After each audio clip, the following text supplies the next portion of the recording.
मदरसा ने तेरा, गला तो घूंट दिया अहले मदरसा ने तेरा। तुझे तो मदरसे वालों ने प्लेट पकड़ा दिया कि जा सवेरे लंगर इकट्ठा करके ला और दोपहर को रोटियां मांग के ला और देख आज मरा कौन है, खत्म किसका पढ़ना है। तो गला तो घूंट दिया अहले मदरसा ने तेरा, अब कहां से आएगी सदा ला इलाहा इल्लल्लाह। तो घूंट दिया तेरा गला, तू कैसे बड़ी बात करेगा। बड़ी बात के लिए बड़ी सोच चाहिए, बड़ी तगोदो चाहिए, बड़ी कोशिश चाहिए, बड़ा हौसला चाहिए। मुसलमान छोटी छोटी लड़ाई में, छोटी छोटी जंग में, एक दुकानदार दूसरे दुकानदार से लड़ रहा है, गली वाला दूसरी गली वाली से लड़ रहा है, मोहल्ले वाला मोहल्लों पे एतराज। एक शहर में रहने वाले मैंने दूसरे मोहल्ले पे एतराज करते देखे। यकीन करें, एक शहर में रहने वाले, इलाके में बसने वाले कहते हैं भाई तौबा है, इस मोहल्ले तो अल्लाह ही बचाए। ला हौला वला कुव्वत। वो जो तकसीम दर तकसीम की सोच है, उसने छोटे छोटे टुकड़ों में मुसलमानों को बांट दिया है। छोटी छोटी तकसीम है, छोटा छोटा हमारा मिजाज है, छोटी सोच है। बड़ी सोच की बात सुनिए, सलाहुद्दीन अय्यूबी। जाग रहे हैं ना आप लोग? तुस आखना हजरत साहब एडी वड्डी गल छेड़ छड़ी है, इसका मतलब ही कोई नहीं, किन्ने बर्मा जाना है तो किन्ने मदद करनी है। मैं तो बड़ी फरीदा सर अंजाम दे रहा हूँ। मेरे नबी ने फरमाया बुराई को या हाथ से बदल, हाथ से नहीं बदल सकता तो जुबान से तो बोलना। तो मैं माजूर हूँ, कमजोर आदमी हूँ, हाथ से बदलने की ताकत नहीं रखता, तो दूसरे दर्जे पे तो मुझे अमल करने दो ना। असर करे न करे सुन तो ले मेरी फरियाद, नहीं है दाद का तालिब ये बंदा आजाद। रोने तो दो, तड़पने तो दो, आहें तो बहाने दो, सिस्कियां तो लेने दो, मार खाइए तो तड़पने तो दो। वो कुरान पाक बर्मा में पाबंदी लगी है तो मैं यहाँ सोचने लगा हूँ कि वहां तो पाबंदी लगी है, यहाँ पहले लोग कोई नहीं पढ़ते। माज़अल्लाह ताला हालात दिन ब दिन मुसलमानों के लिए एक एक करके, अफगानिस्तान में जो आग लगी थी, फिर वो इराक में भी लगी, फिर वो लीबिया में भी लगी, फिर वो मिस्र में भी लगी, फिर वो यमन में भी लगी, सऊदी अरब में धमाके हुए। मेरा दिल तड़पा है, मुझे परेशानी हुई। मैं बच्चे पास थे, मैं बड़ा डिस्टर्ब हुआ। मैंने कहा यार ये हमारा सबका इजमाई अकीदत का मरकज है। हम कम से कम 1000 इख्तलाफ के बावजूद कहा करते थे कि अरब में अमन है यार, वहाँ सुकून है, वहाँ दुकानें खुली छोड़ के लोग चले जाते हैं। वहां भी फसाद होने लगा, वहां भी आग बढ़ गई है। लेकिन हम सिर्फ छोटी छोटी करके जब आग बुझाने की कोशिश करेंगे, उस वक्त आग नहीं बुझेगी। जब हर आदमी अपने प्याले में पानी लेके आएगा, हर शख्स अपने घर की नल चलाएगा, हर शख्स नलका चलाएगा और पानी निकाल के ये आग बुझाएगा, तब ये आग बुझेगी। हर आदमी को किरदार सोच बड़ी करे, नजरिया बड़ा करे, मिल्लत की बात करे, मुसलमान होके सोचे, मुसलमान होके सोचे। खुदारा निकले ये घर के झगड़ों से, थोड़ी देर के लिए अपने आप को बड़ा करे, बड़ी सोच आप बनाए। जब दोस्तियां लगाएं, गिराने लगाएं, कि छोटे मोटे हिसाब से बचें। बाबा बुल्ले शाह साहब फरमाते, कोरे वर्क किताब नहीं हुंदे, कोरे वर्क किताब नहीं हुंदे, पत्थर दिल गुलाब नहीं हुंदे। ओ बुल्लिया यारी सोच के लाई, यारा नाल हिसाब नहीं हुंदे। फिर जरा निकले इस हिसाब किताब से बाहर, बुल्लिया यारी सोच के लाई, यारा नाल साहब नहीं होंगे। फिर जरा बड़ा ज़हन करे, छोड़े अपने हिसाब। युबसिरून अला अनफुसिहिम वलनबलुवन्नकुम बिशैइन मिनल खौफि वल जूइ व नक्सिन मिनल अम्वालि वल अनफुसि वस समरात। फिर हिसाब किताब से निकले, फिर इमाम अली मकाम की तरह ये सोच बनाए कि हुसैन के बच्चे चले जाए तो कोई हर्ज नहीं, उम्मत पर आंच नहीं आनी चाहिए। एक इमाम अली मकाम, कल तक इमाम मैदान में खड़े थे तो अकेले थे, लेकिन आज पूरी दुनिया कहती है हुसैन हमारा है, हुसैन हमारा है। आज नजरिया इमाम अली मकाम जिंदा है, तू अकेला है तो खड़ा हो। ये ना कहा कर छोटी सी मस्जिद है, एक कोना का खड़कावा, मौलाना तकरीर कर रहे हैं तो क्या बनेगा। एक आवाज कहीं से गूंजा करती है, फिर उसमें तासीर मेरा अल्लाह पैदा फरमा दिया करता है, फिर उसके अंदर कुव्वत मेरा रब पैदा फरमा दिया करता है, फिर अल्लाह उसमें तासीर पैदा करके चार दांग आलम में फैला दिया करता है। जब आप नमाज पढ़ रहे होते हैं, जब आपका मुसल्ला आबाद होता है, सलाहुद्दीन अय्यूबी एक बुजुर्ग से मुलाकात हो गई, बैतुल मक़दस पर कब्जा था ईसाइयों का। तो सलाहुद्दीन बड़े परेशान थे। वो बाबा जी कहने लगे, पुत्र क्या हुआ? कहने लगे, हुजूर पता चला है दुश्मन के 2 बहरी बेड़े असला लेके आ रहे। मुसलमान पहले ही कमजोर हैं, और अब अगर 2 बहरी बेड़े और आ गए तो हुजूर मसला बन जाएगा। तो मैं परेशान हूं कि किस तरह ये कम मसले वाली हमारी फौज है, कैसे मुकाबला करेगी। तो बाबा जी कहने लगे, पुत्र इस तरह करना, आज रात तू भी दुआ करना और मैं भी करूंगा, तू भी दुआ करना। आप नाराज ना होना, हम तो पीरों वाले हैं, हम तो पीरों के नौकर गुलाम हैं, हमारा तो गुजारा ही नहीं। हमें तो मिलता है सारा कुछ वहां से, पर मेरा सवाल ये है कि तावीज लेने जाते हो, नफल क्यों नहीं पढ़ते? रात अल्लाह अल्लाह क्यों नहीं करते? ये भी तो हमारे बुजुर्गों का ही तरीका है, उन्होंने ही तो हमें सिखाया है। सलाहुद्दीन अय्यूबी से बुजुर्गों ने कहा कि रात आज ना अल्लाह अल्लाह करना, तो मैं तेरे लिए दुआ करूंगा, तू भी दुआ करना। तो बंदा जब दुखी होता है तो सजदा करता है, तो फिर ही तो मुसल्ला भीग जाता है, फिर ही तो मजा आता है। सुखी बंदा तो काबे जाके नहीं रोता। दुखी थे, तकलीफ थी, तो सर रखा सजदे में तो तड़प गए। और वो बाबा जी कहते हैं मैं मस्जिद आया तो सलाहुद्दीन चीखे मार के रो रहा था और कह रहा था मालिक मैं कोई अपनी शान के लिए तो नहीं ना लड़ रहा, अल्लाह को मैं कोई कब्जों के लिए तो नहीं लड़ रहा, मालिक तेरे लिए लड़ रहा हूं, मुझे बेआबरू ना करना, मेरी मदद फरमाना। कहते मैं आया था कि मस्जिद में दुआ करूंगा, पर सलाहुद्दीन अय्यूबी को रोते देखा तो मैं लौट गया। तो सवेरे सलाहुद्दीन मिले तो बड़े खुश थे। मैंने कहा पुत्र क्या हुआ? कहने लगे हुजूर वो बैरी बेड़े दो आ रहे थे ना असला लेके, दोनों डूब गए पानी में डूब गए। तो बाबा जी कहने लगे सलाहुद्दीन वो पानी में नहीं डूबे, वो तेरे आंसुओं में डूब गए, वो गर्क हो गए। वो जो तूने मुसल्ला बात किया तो वो तेरे आंसुओं में डूब गए, वो गर्क हो गए, वो तबाह इतने कीमती थे, तेरे आंसू के बहा ले गए दुश्मन के बैरी बेड़ों को। मेरे भाई ठीक हो गया जी, मेरे अजीज समझ लें इस बात को हमेशा के लिए, और इस पर गौर कर लें अच्छे तरीके से कि मेरे रसूल करीम सैयद आलम सल्लल्लाहु अलैहि वसल्लम ने ना हमारी तवज्जो दिलाई, हुजूर ने हमें बतलाया, हमारा ज़ौक़ बढ़ाया इबादत की तरफ। एक सहाबी थे हजरत अबू फातिमा रदी अल्लाह ताला ने, ये तिरमिजी शरीफ की हदीस है। नबी पाक अलैहिस्सलाम ने फरमाया अबू फातिमा क़यामत के दिन मुझसे जल्दी मिलना चाहते हो कि देर के साथ? तो कहने लगे हुजूर कौन होगा जो देर से मिलना चाहेगा, हमने तो जान दे दी वादा दीदार पर। आला हज़रत फरमाते हैं जान दे दी वादा और नगद अपना दाम हो ही जाएगा। मुझे लगता है कि ये सौदा नगदो नगद हो जाना है, क्योंकि हमने जान दे दी वादा दीदार पर। आपने वादा किया था कि मरेंगे तो फिर ज़ियारत होगी, तो मर गए हम ज़ियारत की खातर। जान दे दी वादा दीदार पर, तो नगद अपना दाम हो ही जाएगा। ए रज़ा हर काम का एक वक्त है, दिल को भी आराम हो ही जाएगा। तो हजरत अबू फातिमा रदी अल्लाह ताला अन्हु से नबी पाक सल्लल्लाहु अलैहि वसल्लम ने फरमाया जल्दी मिलना चाहते हो कि देर से? उसकी हुजूर फटाफट मिलना है, मैंने क़यामत के दिन आपसे जल्दी मिलना है।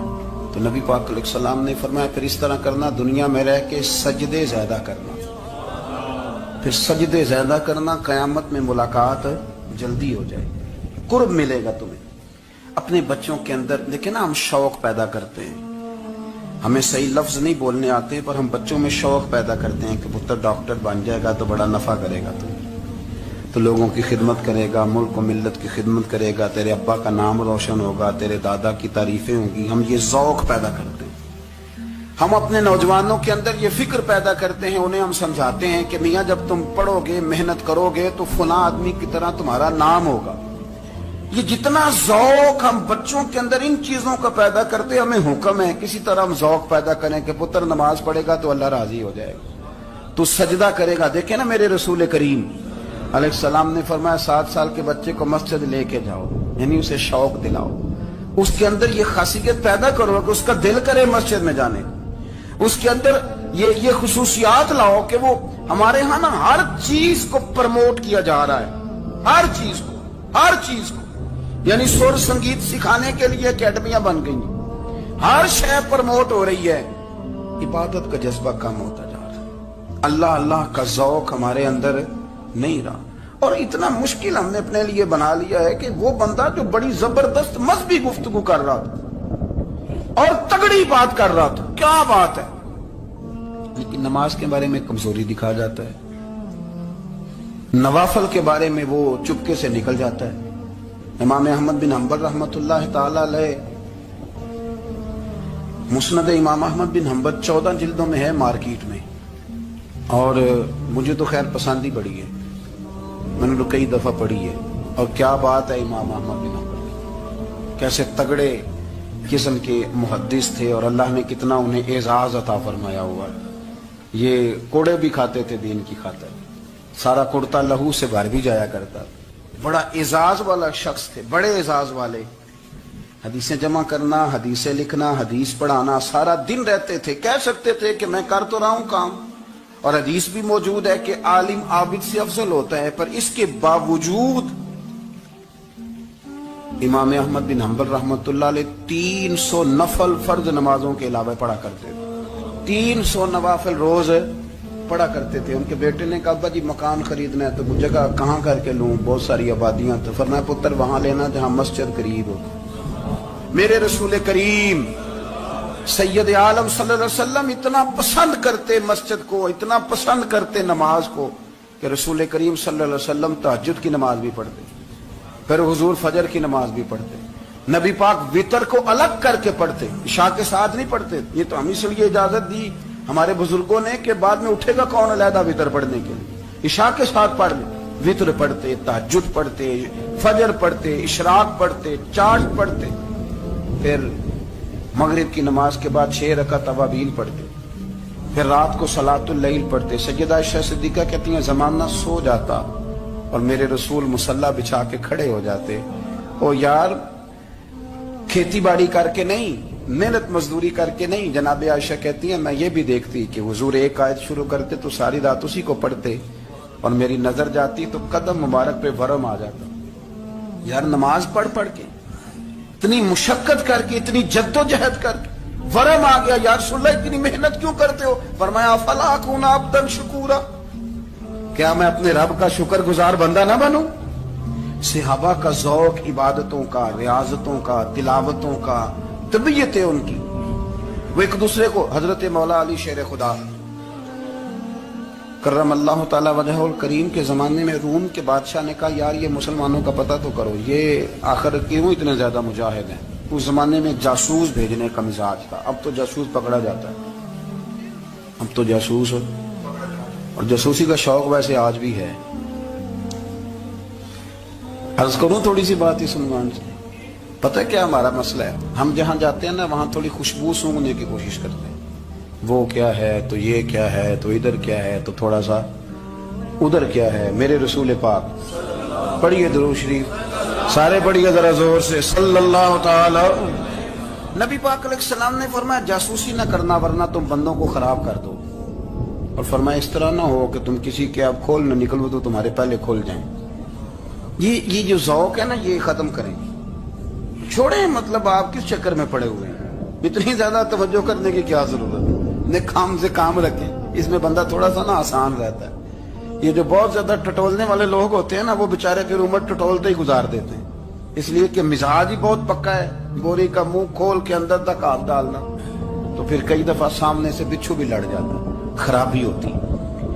تو جاسوسی کی جاتی تھی. اس نے بھی جاسوس بھیجے کیونکہ قبیلوں کے لوگ تھے، کچھ مسلم کچھ کافر، پہچانے نہیں جاتے تھے لوگ. تو کچھ لوگ اس نے بھیجے، انہوں نے آ کے نا تحقیق کی،